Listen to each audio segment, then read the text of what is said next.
Shalom, Bapak Ibu, saudara-saudara yang dikasihi dalam Tuhan Yesus Kristus. Pada pagi ini kita bersyukur karena Tuhan masih memberikan kesempatan kepada kita untuk merenungkan kebenaran firman Tuhan melalui video ini.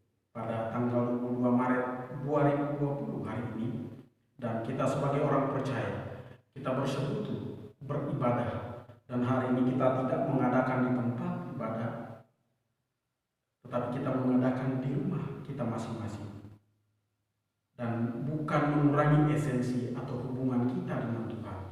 Bukan kita sebagai orang percaya tetap menjaga kualitas iman kita sebagai orang yang mengenal Tuhan.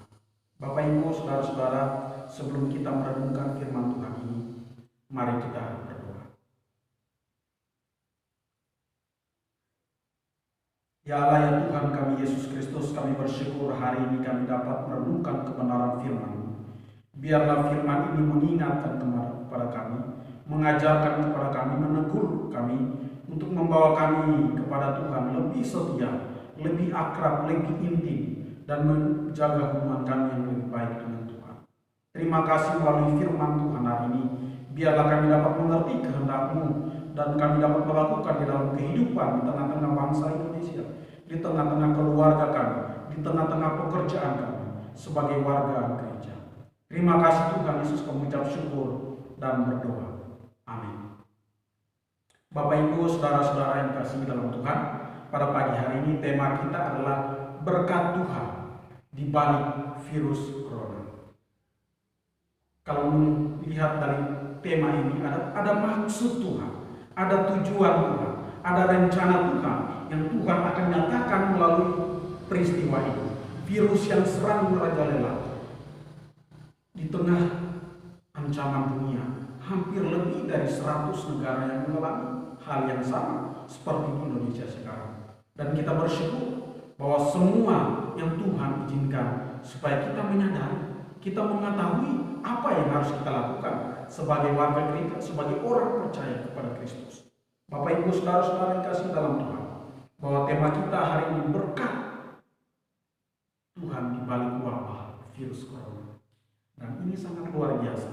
Bacaan Alkitab kita yang pertama dalam lindungan Allah, Mazmur 91 ayat 1-16. Kepatuhan kepada pemerintah, Roma 13 ayat 1-7. Hidup orang Kristen, 1 Petrus 4 ayat 7-11. Bijaksana, Amsal 22 ayat 3 dan 4. Bapak Ibu, itu kita dapat membaca dan merenungkan bersama. Tapi saat ini saya akan mengajak kita membaca di dalam Mazmur 91, dalam lindungan Allah. Orang yang duduk dalam lindungan yang maha tinggi dan bermalam dalam naungan yang maha kuasa akan berkata kepada Tuhan, tempat perlindungan dan kubu pertahanan, Allahku yang kupercayai. Sungguh dialah yang akan melepaskan engkau dari jerat penangkap burung, dari penyakit sampar yang membusuk. Dengan kepaknya ia akan melindungi engkau, di bawah sayapnya engkau akan berlindung. Kesetiaannya ialah perisai dan pagar tembok.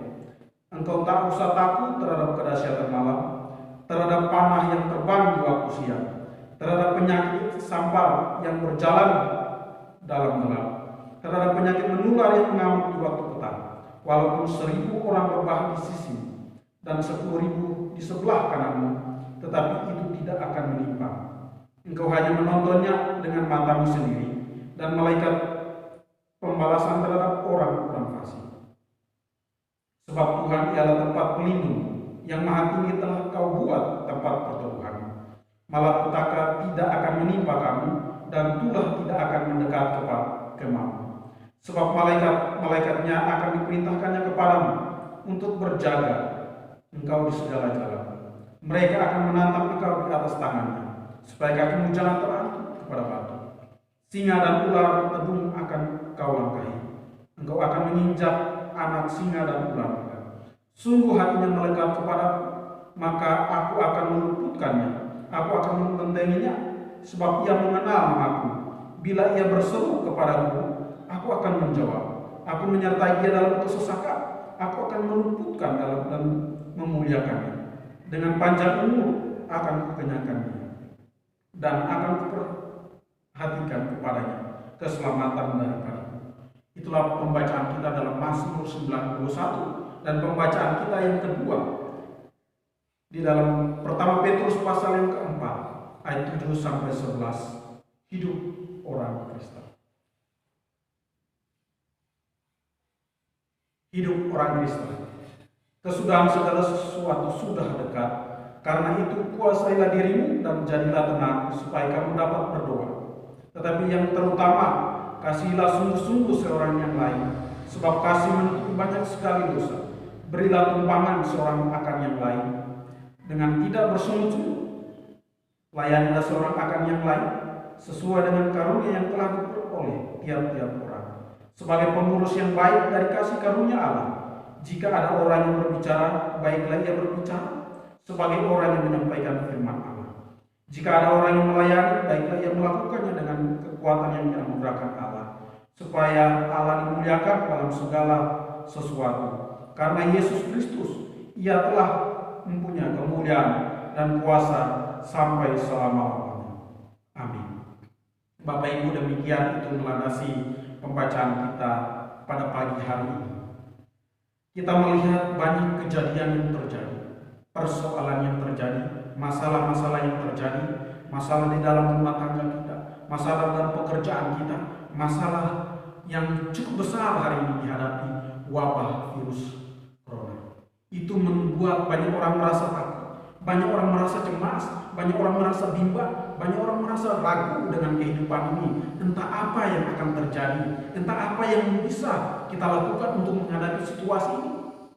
Dan pembahasan kita hari ini, kita akan membahas beberapa pertanyaan bahwa mengapa kita tidak beribadah di gedung gereja saat terjadi wabah virus corona. Itu menjadi pertanyaan banyak orang. Bapak Ibu, saya menekankan kepada kita, bukan hari ini, bukan saat ini kita tidak mengadakan ibadah, tetapi ibadah diadakan di rumah masing-masing.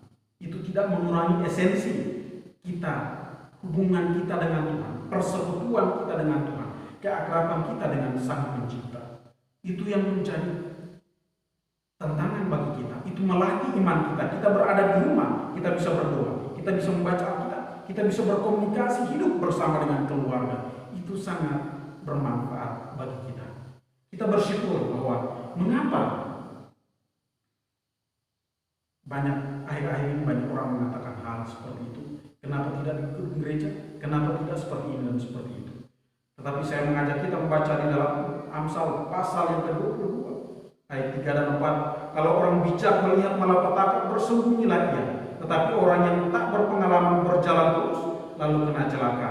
Ganjaran kerendahan hati dan takut akan Tuhan adalah kekayaan, kehormatan, dan kehidupan. Itu yang menjadi perenungan kita. Orang yang bijak melihat kejadian-kejadian seperti ini, bahwa kita harus mencari solusi, memberikan jalan keluar. Karena apa ya? Di dalam Yohanes pasal 1 ayat 12. Tetapi semua orang yang menerimanya diberikan kuasa supaya menjadi anak-anak Allah, yaitu mereka yang percaya di dalam namanya. Ada kuasa yang diberikan oleh Tuhan kepada kita. Ada kemampuan, ada hikmat, ada kekuatan yang Allah berikan. Oleh sebab itu kita pergunakan kekuatan itu untuk mengatasi segala situasi dan kondisi di dalam kehidupan kita. Bapak Ibu, ini menunjukkan bahwa kita bisa rendah hati, kita bisa lebih dekat dengan Tuhan, bahwa kita takut akan Dia dalam segala apapun, maka kita akan memperoleh kekuatan, kekayaan, kehormatan, dan juga kehidupan yang berkenan di hadapan Tuhan. Banyak pertanyaan yang muncul, kita akan membahas bahwa mengapa kita tidak beribadah di gedung gereja saat terjadi wabah atau virus corona. Saya sudah mengatakan berulang kali, ibadahmu bukan ibadah minggu hari atau hari Sabat ditiadakan, tetapi dialihkan ke tempat tinggal atau rumah masing-masing. Bukannya kita takut, Bapak Ibu, atau tidak beriman, akan tetapi kita membuktikan iman kita, menjadi contoh, menjadi teladan, menjadi berkat ketaatan kita kepada Tuhan, pemerintah dan gereja, supaya dapat bekerja sama secara sosial, saling mengasihi, menjaga diri dan orang lain untuk mencegah virus tidak tersebar dari diri kita ataupun orang lain. sehingga bangsa Indonesia pulih kembali dari wabah ini. Bapak Ibu Saudara-saudara, kita sebagai orang percaya, kita sebagai orang yang beriman, marilah kita terus menunjukkan kualitas iman kita, kemampuan iman kita, hikmat kita kepada dunia, kepada orang-orang di sekitar kita.